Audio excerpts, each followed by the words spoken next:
Hello बच्चों। आई tutor के class में आप लोगों का स्वागत है। और पिछले क्लास में हम लोगों ने कोशिका भित्ति, कोशिका झिल्ली, जीवद्रव्य इन सब के बारे में पढ़ा था।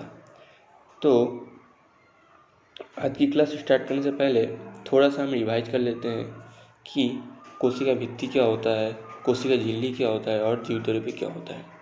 तो कोशिका भित्ति क्या होता है, ये देखिए, ये आपका एक कोशिका है, ये आपका एक कोशिका है।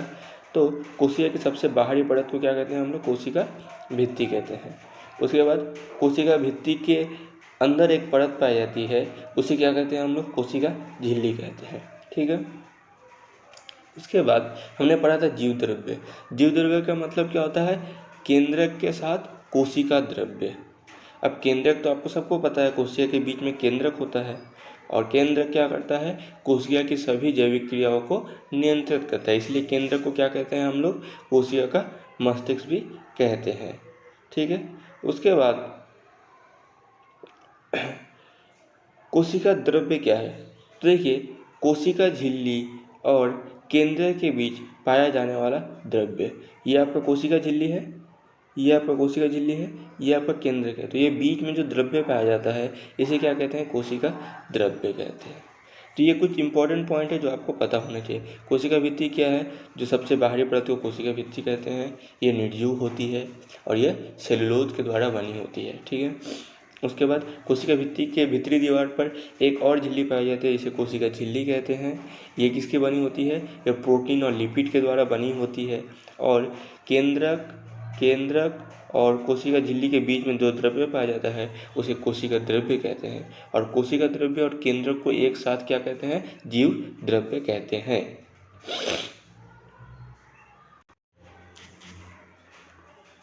ये डायग्राम पहले भी हम लोग ने देखा था, केंद्रक का ये डायग्राम है। तो देखिए, सबसे बाहर में ये केंद्रक का डायग्राम है। तो आज हम लोग पढ़ेंगे क्या, हमने कोशिका भित्ति पढ़ लिया, कोशिका झिल्ली पढ़ लिया, अब हम लोग केंद्रक के बारे में समझेंगे। तो आज का जो मेनली क्लास है वो सिर्फ केंद्रक को लेके ही होगा। आज हम लोग सिर्फ केंद्रक के बारे में ही पढ़ेंगे। तो केंद्रक के चारों तरफ एक दीवार पाई जाती है जिसे हम लोग क्या कहते हैं, केंद्रक झिल्ली कहते हैं। और केंद्रक के बीच में, या फिर एग्जैक्ट बीच में नहीं बोल सकते हैं, ये कहीं भी हो सकता है। केंद्रक के अंदर एक गोलाकार रचना पाई जाती है जिसे क्या कहते हैं, केंद्रिका कहते हैं। केंद्रिका एक से ज़्यादा भी हो सकती है। उसके बाद केंद्रक के केंद्रक झिल्ली में छोटे छोटे छिद्र पाए जाते हैं जिसे केंद्रक छिद्र कहते हैं। और केंद्रक के अंदर जो द्रव्य पाया जाता है उसे हम लोग केंद्रक द्रव्य कहते हैं। तो केंद्रक में क्या क्या चीज़ पाया जाता है, केंद्रक झिल्ली पाया जाता है, केंद्रक द्रव्य पाया जाता है, केंद्रक जाल पाया जाता है और केंद्रिका पाई जाती है। तो आइए एक एक करके हम लोग समझते हैं। पहले केंद्रक झिल्ली, जो सबसे बाहरी झिल्ली है, उसके बारे में समझते हैं। यह दोहरे परत वाली झिल्ली है, मतलब कि देखिए दो परत इसमें दिखाई दे रहा है आपको, एक इस तरह से बना हुआ है ना, इस तरह से बना हुआ है। तो ये एक परत और ये एक परत, इसमें दो परत की ये झिल्ली है जो केंद्रक द्रव्य और कोशिका द्रव्य से अलग रखती है। अब इसका मतलब क्या है, ये आपका कोशिका हो गया, ये केंद्रक है, यहाँ पे क्या होगा, कोशिका द्रव्य होगा। तो ये क्या कर रही है, देखिए यहाँ पे केंद्रक द्रव्य और ये कोशिका द्रव्य।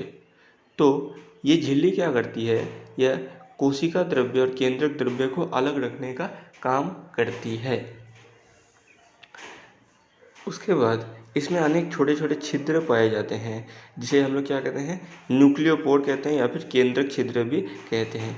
इन छिद्रों के द्वारा केंद्रक द्रव्य और कोशिका द्रव्य के बीच संबंध स्थापित होता है। मतलब कि किसी भी चीज़ का लेन देन वो लोग उस छिद्र के द्वारा कर सकते हैं। यहाँ पे किसी भी चीज़ का लेन देन का मतलब है कि जैसे कि ऊर्जा का लेन देन हो सकता है, किसी पोषक तत्व का लेन देन हो सकता है। अब ये कार्य क्या करता है केंद्रक झिल्ली, यह केंद्रक को घेर के रखती है। तो झिल्ली है तो घेर के रखेगी। यह अर्धपरागमय की झिल्ली की तरह काम करती है, केंद्रक द्रव्य और कोशिका द्रव्य को अलग करके रखते हैं। ये इंपॉर्टेंट पॉइंट है, ठीक है।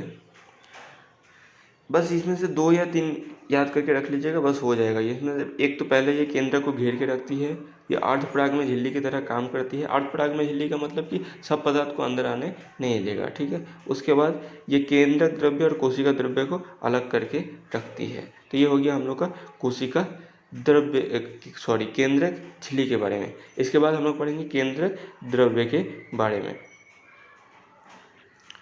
तो केंद्रक द्रव्य, जो केंद्र के अंदर जो द्रव्य पाया जाता है उसे क्या कहते हैं? केंद्रक द्रव्य कहते हैं। जीव द्रव्य का वह भाग जो केंद्रक झिल्ली के अंदर स्थित होता है उसे केंद्रक द्रव्य कहते हैं। अब जीव द्रव्य का मतलब क्या? जीव द्रव्य का मतलब केंद्रक प्लस कोशिका द्रव्य। तो ऐसा द्रव्य जो केंद्रक के अंदर पाया जाता है, यानी कि केंद्रक झिल्ली के अंदर पाया जाता है, उसे हम लोग क्या कहते हैं? केंद्रक द्रव्य कहते हैं। यह कोशिका द्रव्य की अपेक्षा अधिक गाढ़ा होता है, मतलब ये ज़्यादा गाढ़ा होता है। इसमें एक जालीनुमा रचना पाई जिसे केंद्रक जाल कहते हैं। ये केंद्रक जाल होता है कि हम लोग आगे भी पढ़ेंगे क्रोमोसोम। तो ये जब कोशिका के बारे में सब चीज़ खत्म हो जाएगा हमारा टॉपिक, उसके बाद हम लोग इसके बारे में पढ़ेंगे। अब ये काम क्या करता है? ये केंद्र की सांद्रता को नियंत्रित करता है, मतलब कि जो उसमें से लिक्विसिटी है, मतलब कौन सा पदार्थ कितना है नहीं है, ये उस चीज़ को नियंत्रित करता है। इसमें केंद्रक जाल पाया जाता है जो जैविक क्रियाओं को नियंत्रित करता है। अभी केंद्रक जाल ही क्रोमोसोम है, हम लोग आगे के क्लास में इसको डिटेल में पढ़ेंगे।